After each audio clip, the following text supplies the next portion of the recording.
Discussing the news affecting your money. The WBBM Noon Business Hour continues. The National Football League is launching its own streaming service called NFL Plus. Let's get the details from Tim Hanlon, founder and CEO of the Vertere Group based in Chicago.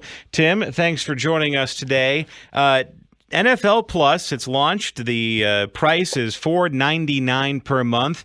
What do you get with NFL Plus that you did not get with the traditional NFL broadcast partners?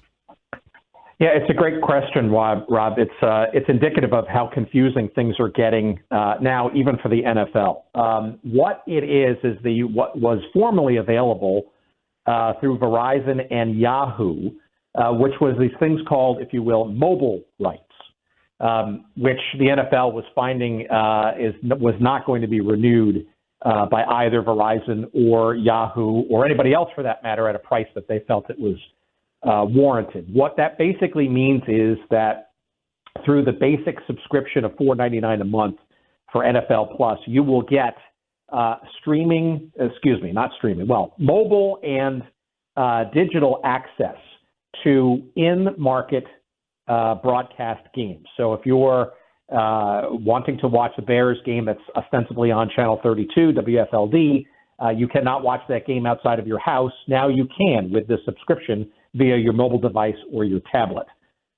It also gives you unfettered access via mobile or tablet to every NFL preseason game, including the Bears, and then you want to watch regardless of whether you're in the market or out of the market. So on its face, basically it's a way for you to access local games in your market, you Bears games for sure, or whatever the other game is being broadcast in the market of Chicago in this case, via your mobile device or your tablet, as well as preseason games now from all teams, as well as audio, by the way, from all the teams, from all the games. And it's an incremental access point for a little bit more game coverage as you might like it.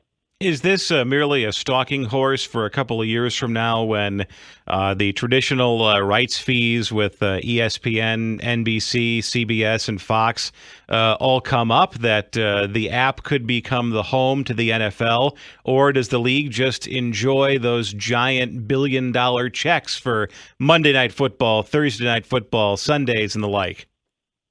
No, it's an absolute great question. And I think it really, if you look at it a little bit longer term, this absolutely is or can be considered to be a strategic chip on that table of negotiation and rights. Not unlike the launch of the NFL Network cable channel almost 20 years ago now. This is kind of the beginnings of trying to have a baseline offering of digital streaming or mobile available assets that could enable a little bit more leverage for the NFL, not like they don't have leverage already, but to be able to flex their muscles, shall we say, and put things more directly into a more direct-to-consumer offering that encompasses digital and streaming. This is sort of an incremental step in that general direction if and when they absolutely need to. And football fans are more than willing to kick over $5 a month to the league to get more football content, because when I worked up in Milwaukee at the Packers flagship, the joke was the Packers rule was the Packers rule. And that was 20 years ago. And it sounds like the fan appetite for the NFL is not abated. In fact, it's gotten even more hungry. No, I think that's absolutely true. And the reality is that the NFL is propping up the broadcast television industry right now for sure. And this is also slicing into that too. So make no mistake, television networks and broadcasters, they recognize when the NFL sneezes, they're going to catch a cold. And frankly, this is kind of a prescription, I think, that the NFL is writing for itself ahead of anybody getting sick. Tim Hanlon, founder and CEO of the Vertere Group based in Chicago. Thanks for joining us this afternoon.